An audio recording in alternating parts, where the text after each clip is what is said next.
Kemudian pembahasan bahwa berkurban tergolong sunnah kifayah. Saya akan jelaskan bahwa berkurban tergolong sunnah kifayah. Jadi sunnahnya, yang kita mengetahui tadi bahwa pendapat yang terkuat sunnah, tidak sampai pada tingkatan wajib. Nah, jadi sunnahnya tergolong sunnah kifayah untuk satu keluarga yang tergabung dalam satu rumah tangga yang dinafkahi oleh seorang kepala keluarga. Artinya pahalanya untuk pemilik kurban yang berkurban dengan hartanya dan seluruh anggota keluarga itu. Seluruh anggota keluarga itu semuanya dapat pahala. Itu maknanya. Sunnah kifayah untuk satu keluarga yang dinafkahi oleh seorang kepala keluarga. Nah, berikut dalil-dalil yang menunjukkan bahwa menunjukkan hukum dan makna ini. Pertama, hadits Aisyah radhiyallahu anha, riwayat Muslim yang telah disampaikan di atas. Hadits Aisyah yang telah disampaikan, yakni tentang kurban Nabi SAW untuk dirinya dan keluarganya. Baik. Kemudian yang kedua, hadis Abu Sarihah radhiyallahu anhu, keluargaku menudingku bersikap kaku setelah aku mengenal sunnah bahwa suatu keluarga hanya menyembelih hewan kurban berupa 1 ekor kambing atau 2 ekor saja untuk satu keluarga. Dan sekarang tetangga kami menuding kami bakhil karenanya. Hadis ini sahih riwayat Ibnu Majah. Hadis yang ketiga, hadis Abu Ayyub Al-Ansari radhiyallahu anhu, bahwa dia ditanya oleh Atha bin Yasar mengenai tata cara berkurban di masa Rasulullah SAW. Dan Abu Ayyub radhiyallahu anhu berkata, seorang pria biasa berkurban dengan seekor kambing untuk dirinya dan keluarganya. Lantas mereka memakan sebagian dagingnya dan menyedekahkan sebagiannya, sampai akhirnya orang-orang berbangga-banggaan dalam menyembelih kurban sehingga menjadi seperti yang engkau lihat. Hadis Hasan riwayat Malik At-Tirmidzi dan Ibnu Majah. Ini dalil-dalilnya. Berikut keterangan ulama tentang hal ini. Kata Malik, yang terbaik di antara yang telah kudengar tentang unta, sapi dan kambing adalah seorang kepala keluarga menyembelih 1 ekor untuk dirinya dan seluruh anggota keluarganya. Dia yang memilikinya dan dia menyembelihnya untuk seluruh anggota keluarganya dengan menyertakan mereka dalam hal meraih pahalanya. Ini bermakna sunnah kifayah. An-Nawawi berkata dalam Al-Majmu', sahabat kami mengatakan bahwa kurban hukumnya sunnah kifayah. Sahabat An-Nawawi, rekan-rekannya maksudnya fuqaha mazhab Syafi'i. Hukumnya sunnah kifayah bagi satu keluarga yang tergabung dalam satu rumah tangga. Apabila salah satu dari mereka berkurban, terrealisasi sunnah kurban pada keluarga mereka. Kata An-Nawawi dalam Al-Minhaj syarah Sahih Muslim, pada syarah hadis Aisyah radhiyallahu anha, kata Nawawi, hadis ini menjadi dalil bagi ulama yang membolehkan seorang pria berkurban untuk dirinya dan keluarganya dengan menyertakan mereka dalam meraih pahalanya. Ini mazhab kami dan mazhab jumhur. Mazhab kami ini mazhab Syafi'i dan mazhab jumhur. Kata Ibnu Hajar, hukumnya sunnah muakkadah yang bersifat sunnah kifayah menurut fuqaha mazhab Syafi'i dan jumhur ulama. Kata Ibnu Qudamah, sah bagi seseorang menyembelih hewan kurban untuk keluarganya seekor kambing atau sapi atau unta. Ini telah ditegaskan oleh Ahmad. Al-Mardawi ahli fikih mazhab Hambali menukil bahwa inilah yang benar dalam mazhab Hambali dan diikuti oleh mayoritas fuqaha mazhab Hambali. Ibnu Syekh bin Baz termasuk dari kalangan fuqaha mazhab Hambali yang memilih hukum ini. Fuqaha mazhab Hambali yang tergabung dalam Al-Lajnah Daimah yang dipimpin oleh Ibnu Baz juga menegaskan kurban hukumnya sunnah kifayah. Menurut pendapat yang terkuat, perhatikan, hukum ini juga berlaku pada perserikatan 7 orang dalam berkurban dengan seekor unta atau sapi. Setiap 1/7 bagian masing-masing dari 7 orang yang berserikat itu mewakili pelaksanaan sunnah kurban untuk masing-masing pemiliknya bersama keluarganya. Jadi 1/7 bagiannya itu untuk dia bersama keluarga.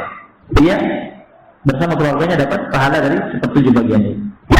Kata Ibnu Baz, adapun sepertujuh unta dan sapi, hanya unta dan sapi, ya, karena tidak bisa berserikat dalam berkorban dengan kambing, tidak bisa berserikat dengan kambing. Yang jelaskan nanti. Adapun sepertujuh unta dan sapi, ada silang pendapat di antara ulama mengenai sah tidaknya sebagai kurban dari seseorang bersama keluarga. Pendapat yang terkuat atau sehingga sah dari seseorang bersama keluarganya. Karena seorang kepala rumah tangga bersama keluarganya bagaikan satu tubuh. Ibnu Utsaimin menegaskan bahwa seorang kepala keluarga sah menyembelih seekor kambing kurban atas namanya, sedangkan pahalanya untuk dia dan seluruh anggota keluarga. Begitu pula halnya jika berserikat 7 orang menyembelih seekor unta dan sapi kurban, sepertujuh bagian yang dimiliki oleh masing-masing yang berserikat sah untuk dirinya bersama keluarganya dalam hal pahala. Baik, pada asalnya yang dituntut berkurban mewakili satu keluarga adalah kepala keluarga. Pada asalnya yang dituntut berkurban mewakili satu keluarga adalah kepala keluarga yang menafkahi keluarga itu. Dan pahalanya untuk satu keluarga itu semuanya dapat pahala. Sengaja pahala yang didapatkan oleh kepala keluarga sebagai pelaku kurban dan pemiliknya, pemilik kurban itu, pahalanya lebih besar daripada yang lainnya, karena dia sebagai pelaku kurban dengan hartanya, ya, berarti pahalanya lebih besar. Tapi seluruh anggota keluarganya juga dapat pahala. Kata Ibnu Utsaimin, jadi yang dituntut hanya kepala keluarga, karena masalah ini termasuk dalam kategori memberi nafkah dengan cara yang ma'ruf kepada anggota keluarga. Artinya menafkahi anggota keluarga dengan daging kurban yang menggembirakan mereka di hari orang-orang bergembira dengan memakan daging kurban.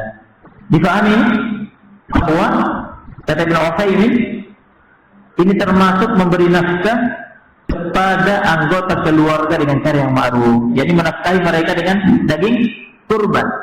Nanti ya mereka memakan daging kurban itu.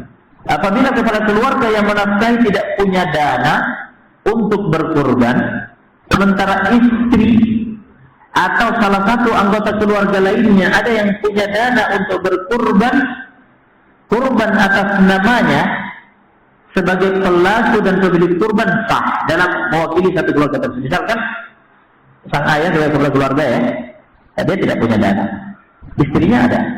Kemudian istrinya yang bertindak, dia yang berkurban dengan dananya atas nama dia, atas nama sang istri tadi, mewakili satu keluarga ini, ya, itu sah. Ataukah ada salah satu dari anak yang ada di situ yang mungkin punya pekerjaan, punya dana, misalkan yang penghasilan, ada dananya, kemudian dia yang bertindak berkurban atas namanya, mewakili satu keluarga tersebut. An-Nawawi, hal ini sebagaimana kata An-Nawawi, apabila salah satu dari mereka yang tergabung dalam satu rumah tangga berkurban, terrealisasi sunnah kurban pada keluarga mereka. Adapun klaim sebagian ulama bahwa makna sunnah kifayah ini telah mansuh atau ini khusus untuk Nabi SAW, hal itu keliru. Ya, kata An-Nawawi dalam Al-Minhaj setelah menukil pendapat jumhur di atas, sementara itu As-Sawri dan Abu Hanifah bersama pengikutnya memakruhkannya. At-Tahawi beranggapan hadis ini telah mansuh, ini telah terhapus hukumnya, atau merupakan pengkhususan untuk Nabi SAW saja. Tetapi ulama telah menyalahkannya. Abu Al-Ala Al-Mubarakfuri membantah Tahawi bahwasanya klaim At-Tahawi tidak ada dalilnya.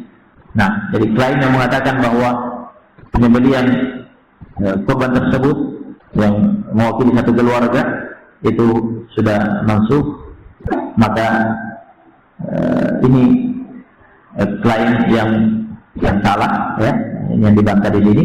Kata Mubarakfuri, kurban Nabi SAW untuk umatnya dan menyertakan mereka dalam meraih pahala adalah syariat khusus bagi Nabi SAW. Ini yang merupakan syariat khusus, bahwa Nabi SAW berkurban untuk umatnya dan menyertakan dalam meraih pahala, ini tidak ada.